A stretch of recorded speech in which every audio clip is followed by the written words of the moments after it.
இன்றே டவுன்லோட் செய்து உங்கள் ஃபேவரட் ஷோக்களை என்ஜாய் பண்ணுங்க. ஆஹா டேய் வெற்றி, என்னடா பேசுற? அவங்க எப்படா உன்னை பத்தி யோசிக்காம இருப்பாங்க? அவங்களோட உயிரே நீதானடா. பாரு, நீ நினைச்ச உடனே போன் பண்ணிட்டாங்க. இப்போ உன்னை எப்படி எல்லாம் விசாரிக்கிறாங்கன்னு மட்டும் பாரு. ஹலோ மேடம், சாப்பிட்டாச்சா? உங்களை விட்டு தனியா சாப்பிட கஷ்டமா தான் இருந்துச்சு. இருந்தாலும் ஆனா நான் பட்னியா இருந்தா நீங்க ஃபீல் பண்ணுவீங்களா மேடம்? அதான் நான் சாப்பிட்டேன். ஐயோ ஐயோ ஐயோ, ஒரு நிமிஷம். நான் தியா சாப்பிட்டாளான்னு கேட்டேன். இப்படிதாண்டா நீ தேடி போய் அவமானப்படுற. ஹலோ.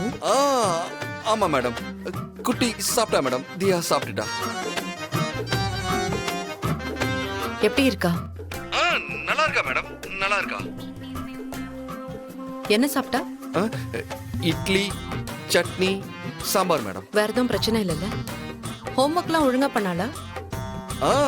அது எல்லாமே உட்காந்து சொல்லி கொடுத்து பண்ண வச்சிட்டேன் மேடம். ஏன் நினைப்பாவே இருக்கா? ஆமா மேடம். உங்களை எப்படி மேடம் மறந்துட்டு இருக்க முடியும்? கண்ணை மூடுனா கண்ணை திறந்தா எப்பவுமே உங்க நினப்பு தான்.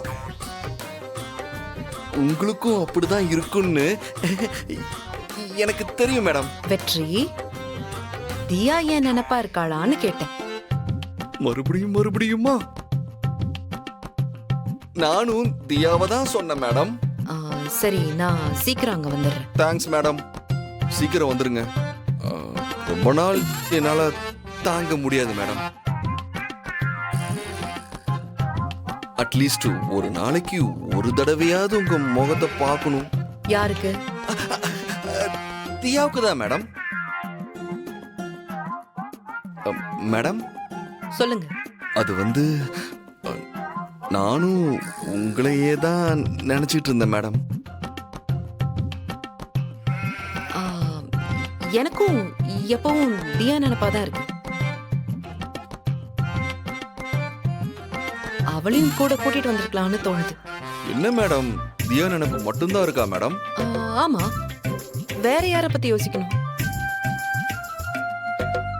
இல்ல மேடம், நானும் ஒருத்தன் இருக்கேன். நீங்க என்ன குழந்தையா?